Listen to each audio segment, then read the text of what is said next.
I forgot to do my quick little legal disclaimer before building this, but I received this case as a review sample with the only expectation that I make a video on it.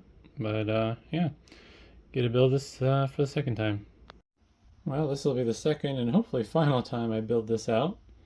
I got my new motherboard in, and by new I mean used, but I'm going with Intel this time, I decided. And apparently the NVMe is covering up the model number. I think this is a B365 DS3H board with a 8th Gen i5-8400. And one interesting quirk about this case and the motherboard I chose as a different option is the motherboard is smaller than normal mATX boards. So the screw holes line up except for one spot because there's not a standoff. So I'm missing a hole right there, which is fine. I think it'll be okay. Worst case scenario, I make something to go under there. But I have the other holes. Also, since this is a little bit shorter, I don't get to use this slot here, but it also means that the fan will fit nicer, so that's a plus. Interesting fact, there's no rhyme or reason why I chose this particular model of board. I was just going through the warehouse, and I happened to have one just like it from a recycling pickup, which was exciting. And then I looked at it, saw what I needed. It's like, all right, well, I have a processor for that, which is also exciting. And of course, the board was dead, which is very disappointing. So ended up getting one on eBay. This one here with processor. I have a 8th Gen i7. Only reason I didn't use that processor is because basically my research indicated that there wouldn't be any real benefit from hyperthreading, since I'm just going to be using this as storage in theory.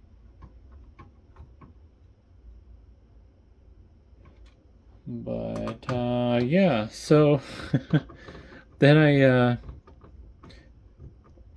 had to do some research and figure out compatibility of some stuff. I didn't know how the slots, the block diagram and everything was going to play out, which this board doesn't have an official block diagram online. But I did look up the chipset, and I felt fairly confident I understood how this was working. So it should work. This does have one weird quirk where the M.2 slot, if you're running a SATA drive, it disables port 0, which I think is that one, SATA port 0. So I went with NVMe for my boot drive instead of a cheaper SATA drive because I did not want to lose that port, even though I'm not going to need it.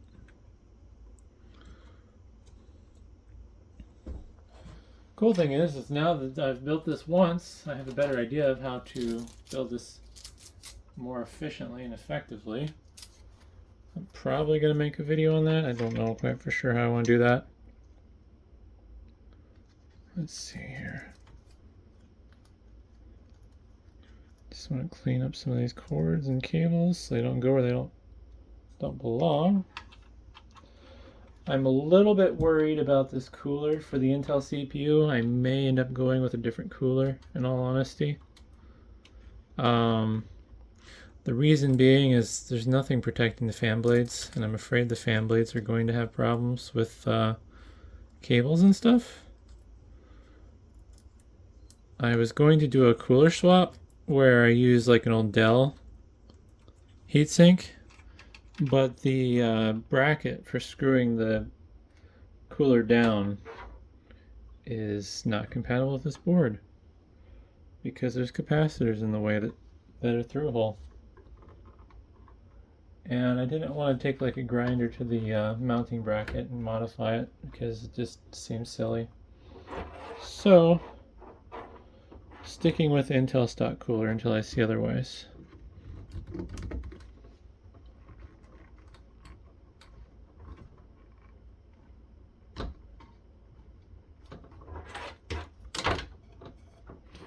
Part of me does wish I was willing to splurge and get custom cables for this, but I don't feel like it's worth the money. I did determine during thermal testing that having a fan on the RAID controller is probably going to be a good idea. I'm conflicted on this particular fan because I don't know how much air it's going to move. It doesn't feel like it moves a lot, but hopefully it's enough.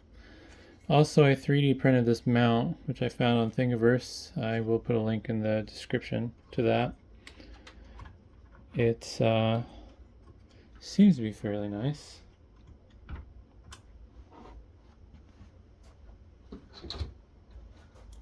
And I'm going to piggyback off of the Thermaltake fan header, since there's a splitter on the end, which ironically, despite being kind of annoying, is actually useful in this case. And in this case, in the sense of this case, computer case, and in the use case.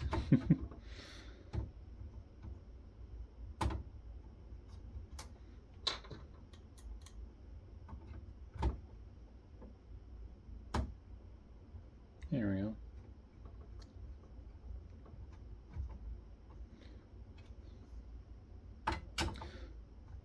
So basically the optimal way to build this is from the bottom up.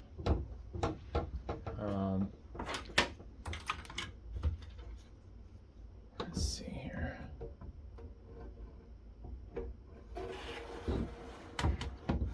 So like the lowest components are the ones you're going to want to put in first. And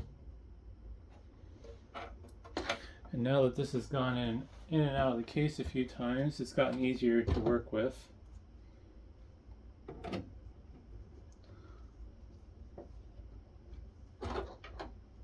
Just those first initial times where you take the tray in and out, it tends to be a little tricky.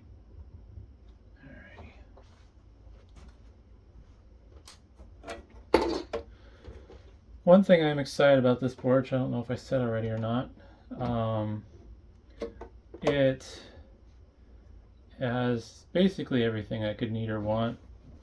I mean, onboard 10 gig and onboard SAS would be kind of cool, but I'm not paying those kind of prices. I will admit, I feel like this board was a little overpriced for used. Apparently 8th gen is just worth money still. I think after shipping and tax and everything, I paid $130 for the board and the CPU. I didn't get a heatsink with it. I didn't need one, so I didn't ask for one.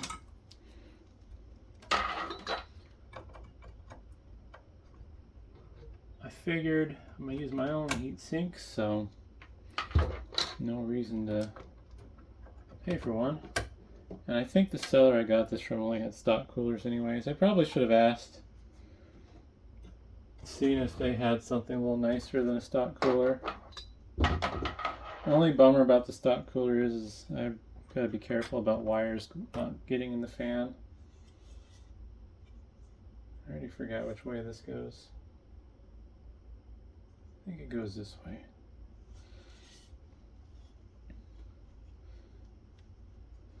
Kind of funny, I don't know why, but I'm just ever so slightly bummed about not having the RGB anymore. It was kind of cool. The RGB would shine through the ports on my 10 gig network card. If I was willing to do music licensing, I had a song in mind I thought would be kind of funny to put with it, but I don't really trust it. So like, I can use copyrighted music in my stuff if I want to, and then YouTube just does revenue sharing, which is kind of whatever. I don't know how they determine like what percentage you get and all that, because I didn't read the terms and all that. But like, my thing is I don't trust like these music people to not just all of a sudden get greedy and like be like, oh well, we don't want to do this anymore. Now if you're using our music in your videos, we're gonna take all the revenue, or we're gonna do something stupid. Because, you know, someone might say, oh, well, you're being unreasonable, and oh, well, they would never do that.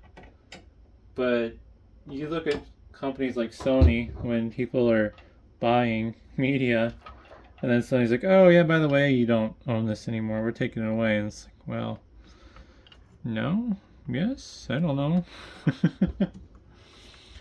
Terms and services, I guess. But, yeah, I don't know. I just figure it's easier to not use the stuff, because if I'm not using copyrighted music, then don't have to worry about the goalposts moving around. Alrighty, so I got these, and I got the power, but these need to go first.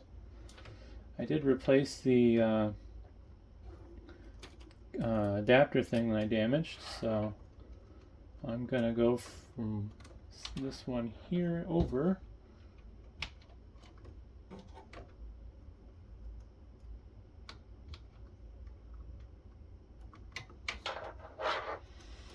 Trying to figure out how to cable manage this so it looks nice.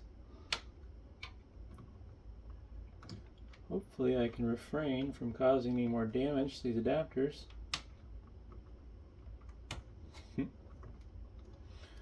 Doesn't matter, but I wouldn't mind if it looked nice.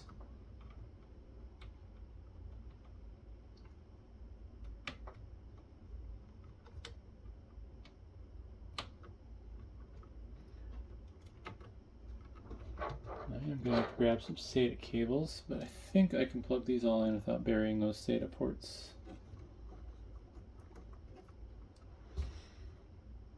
I will need to make sure I shift over the drive that is in spot 1. That's what I consider to be spot 1, because read left or right here.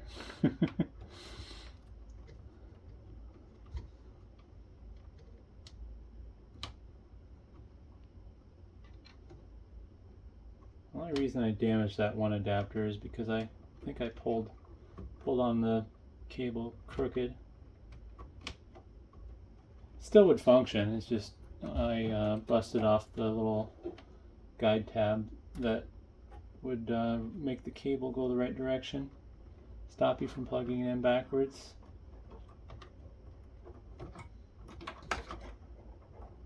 I almost prefer this. Yeah, I don't think that's going to work like that. Alrighty, I'm going to go grab some stuff, I think.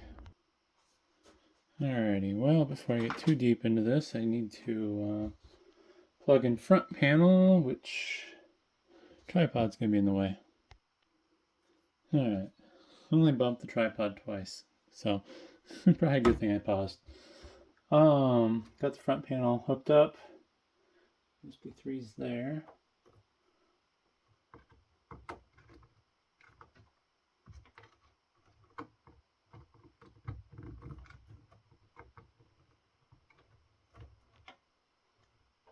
Other way around. Alright, let's see if we can get this twist nice. There we go.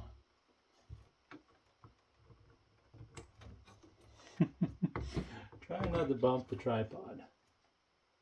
Always hard.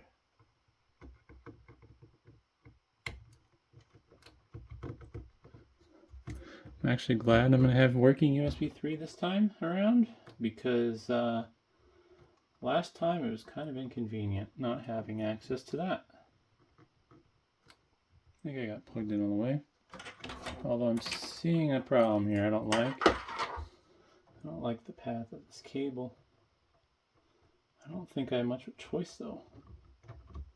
It'd be really nice if this would fold down without causing problems. Love it to just stay right there, but I think it's too springy. This time the USB-C gets to hang out along the sidelines, just like that. It should be under enough tension where it's not going to pop out and go somewhere dumb as it starts to go somewhere dumb. I think that'll be fine there. Alrighty. It just doesn't feel. Wondering if I should remove the 24 pin and bend it in half a little bit. I'm going to run these SATA cables for the solid state drives. I have no idea why I have the solid state drives in there, but I am filling the bays is the answer. So at this point, I guess.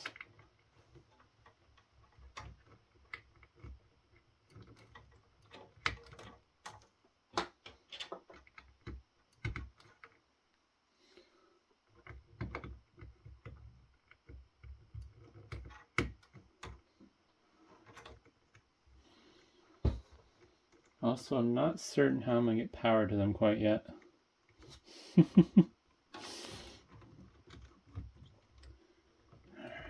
let's see here. If we can convince this to just fold in half a little bit. Very stiff. I have a feeling if I were to cut this open, it'd be probably tinned copper.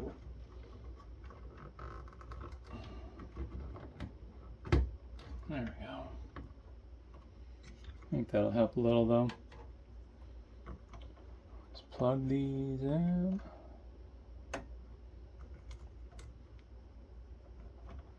Not gonna look as pretty as the SAS ones do, but it's okay.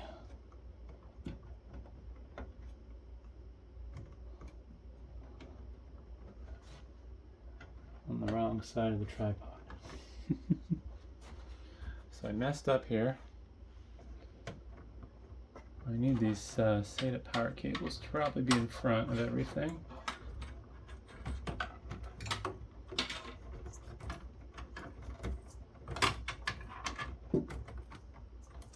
There we go.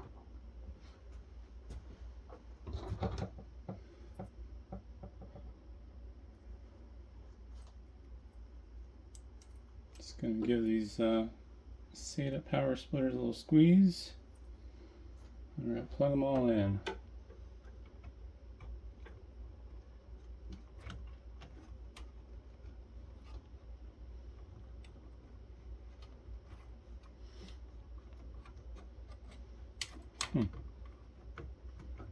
There we go.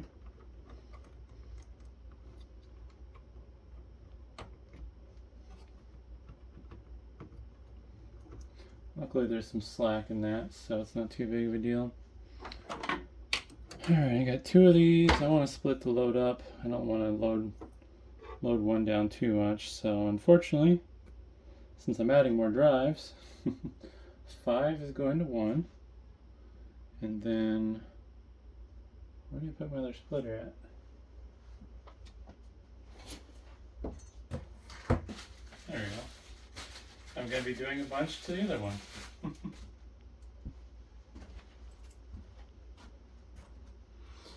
So, think about the ideal way to do this. 3, 4. That might actually work nice. I'm not even sure why I flattened these like this. It's probably for the solid state drives in the first round of building this.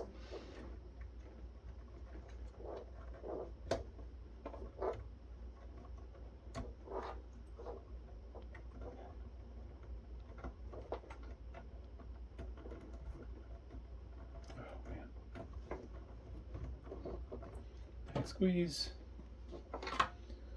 Alright, so what am I looking at here? Figure this out.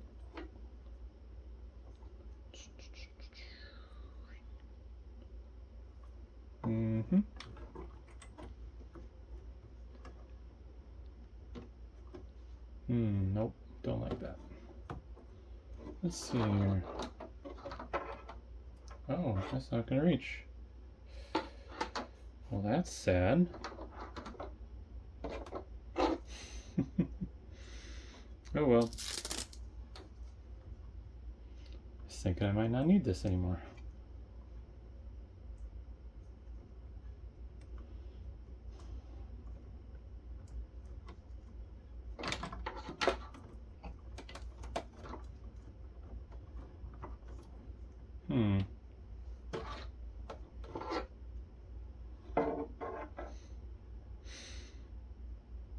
Almost makes me want to shift everything one over, actually. Alright, we're going to go back to the old config, which means I'm going to have to shift everything over by one.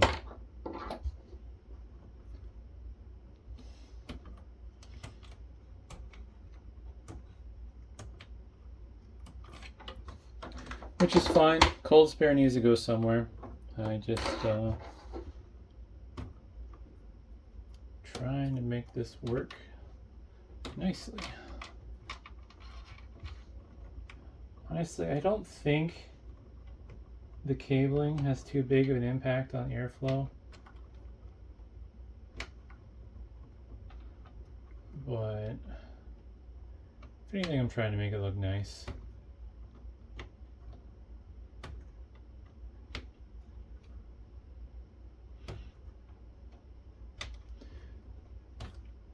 So basically, slot 1 is going to be cold spare again. And then slot 10, if I get the confidence to commit to the print, will be a 3D printed blank that I can store stuff in. Really would like this to be under the power. I did not push on these too hard though. Alrighty. Just need to see here. Optimal way of doing this. That's going to get bent around. Don't like that, but it's going to work.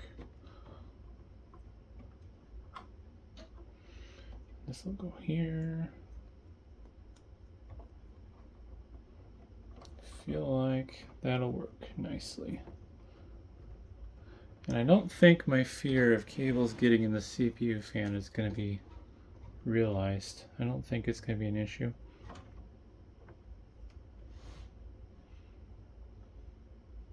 I think I got a little bit twisty going in here. Twisty, twisty. Alrighty. Let's see here. Fold that nice and flat. Fold this nice and flat. Have it follow its natural curves. Oh, let's not break stuff. There we go.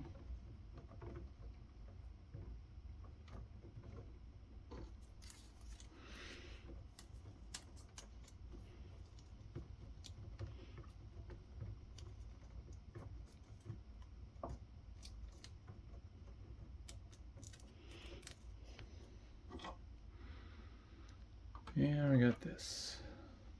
I think I have enough Velcro on hand.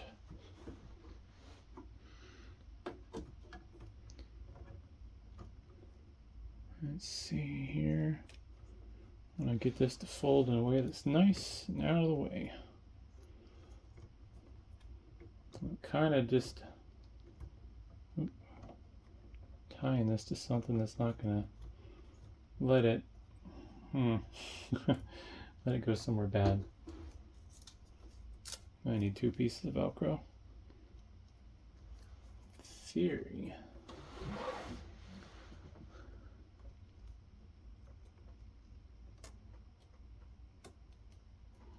There we go.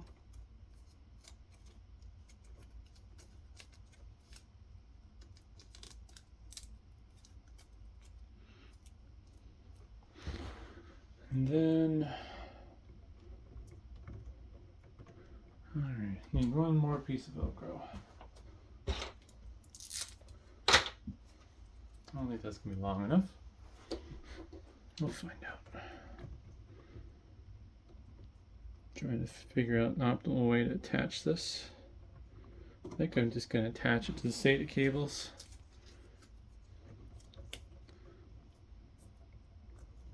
just to keep it in place. Alrighty, so quick sanity check here. That's hooked up. It's out of the way of the fan. That's out of the way of the fan. The USB-C cable, I'm probably going to have to Velcro. I'm just going to attach it to the power cord so it can't run wild. I don't know how I'm going to do that quite yet. This, I think, is sitting a little bit more proud than I'd like. Let's find the top cover.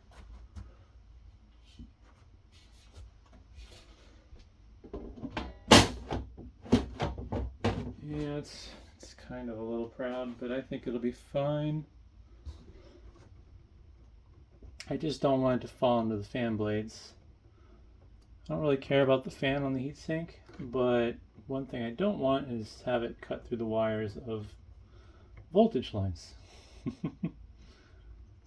I don't think, I mean, I'd really have to try. I'll probably get some more Velcro and just send it down low.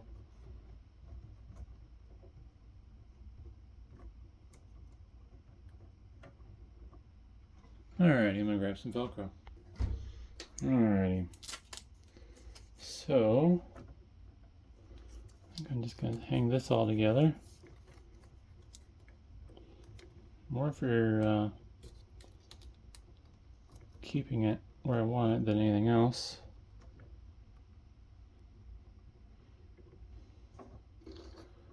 And I'm not certain if this will work out well, but we're going to attach the USB-C to the power cord, just so it can't work its way into the exhaust fan.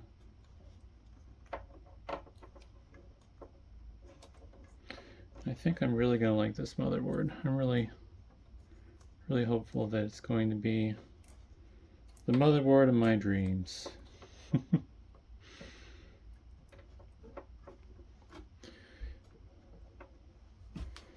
So that should be that. A little bit quicker when it was halfway done. And I figured out some of the issues, beforehand. First one I was kind of winging it. But yeah, I think this will be fine. Really the only thing I think would be an issue is if these cables manage to rise up and rebel.